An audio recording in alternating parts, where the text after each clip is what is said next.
here we bring our attention to the footprint charts, right? And we're going to be dissecting what's happening at this particular price movement. So we're going to be dissecting this upwards trade that you could have taken on ES futures, right? So the first thing to understand, and this is something I'm going to be going into in future series as well, future order flow series, is that we want to be trading at a 15-minute fair value gap. So here we've identified a key level, a 15-minute fair value gap. This is a demand area. This is an area of potential support.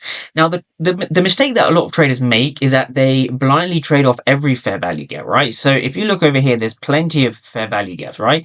There's bullish fair value gaps over here. We had a bullish fair value gap over here. We had some more bullish fair value gaps down here before the gap, right? There's plenty of bullish fair value gaps.